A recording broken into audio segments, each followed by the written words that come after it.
গানকে আপনি ক্লাসিফাই করতে পারবেন, এবং গানের যতগুলো ধরন আছে বা যত জনরা আছে মিউজিকের, প্রত্যেকটা জনরায় নজরুলের গান আছে। আমরা যদি ক্লাসিক্যাল সঙ্গীতের কথা বলি বা ধ্রুপদী সঙ্গীতের কথা বলি, উচ্চাঙ্গ সঙ্গীতের কথা বলি, এই ভারতীয় উপমহাদেশে যতগুলো রাগ আছে, আমি যদি ভুল না করে থাকি, আমার মনে হয় সর্বাধিক রাগ স্পর্শ করে নজরুলের যে গান সমূহ আছে। আপনি দেখেন শিশুদের সাহিত্য, শিশু থেকে শুরু করে বিভিন্ন বয়সী যদি আপনি ক্যাটাগরি করেন, তাহলে দেখবেন যে একদম পিরামিডের মতো, একদম বৃদ্ধদের থেকে শুরু করে একদম ছোট বাচ্চা, 1-2 দিনের বাচ্চা, সেই বাচ্চাও নজরুলের গানের জন্য উপযোগী। একটা এরশাদ স্বৈরাচার আর একটা হাসিনা স্বৈরাচার।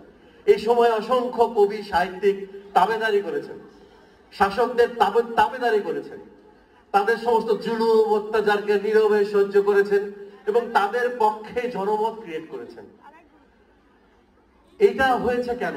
এটা হয়েছে নজরুল চর্চার অভাবে।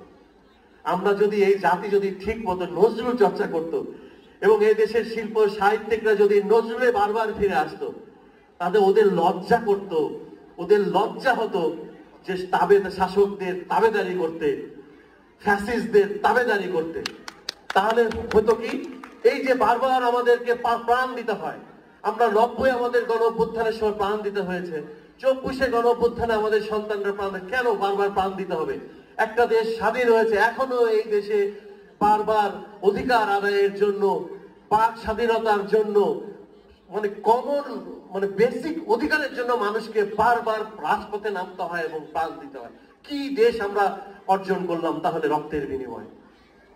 তো যাই হোক, আমরা বুঝে গেছি যে আমাদের মধ্যে যে সৃজনশীলতার যেই চর্চা প্রয়োজন, সেই সৃজনশীলতার মধ্যে যদি আমরা নজরুল চর্চাকে নিয়ে আসতে পারি, খুব বেশি বেশি যদি আমরা নজরুল চর্চা করতে পারি, তাহলে আমরা বুঝবো যে আমাদের অধিকারের জায়গাটা কোথায়, আমাদের অধিকারের শক্তিটা কোথায়, শাসকের সাথে শাসিতের সম্পর্কটা কোথায়।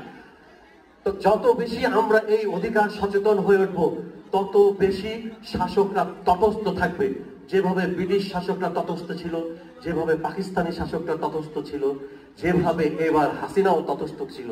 এই যে একটা বিশাল বিপ্লবের ভিতর দিয়ে বাংলাদেশ তৈরি হয়েছে, এই বাংলাদেশের এই বিপ্লবের মধ্যে আমি নিজেও রাজপথে ছিলাম।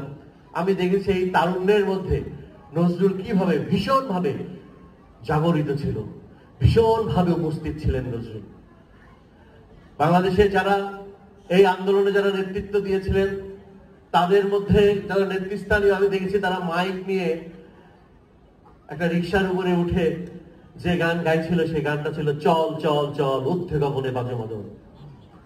এই গান আমাদের এই বিপ্লবীদের, 24 বিপ্লবীদেরকে নজরুলের লিখনী, নজরুলের গান, কবিতা উজ্জীবিত করেছিল। সেই জেনারেশনকে উজ্জীবিত করেছিল যাদের ব্যাপারে আমরা আসলে হতাশ হয়ে গিয়েছিলাম। আমরা মনে করতাম এরা ডিভাইস জেনারেশন, সারাদিন মোবাইল নিয়ে থাকে, এদের কোনো কাজ নাই, কাম নাই। কিন্তু তলে তলে যখন বিপ্লবের ইন্সপিরেশন নেওয়ার প্রয়োজন হলো, তখন ঠিকই এই জেনারেশন যেই কবিকে খুঁজে নিয়েছিলেন, তিনি হচ্ছেন আমাদের বিদ্রোহী কবি নজরুল। আমরা নজরুল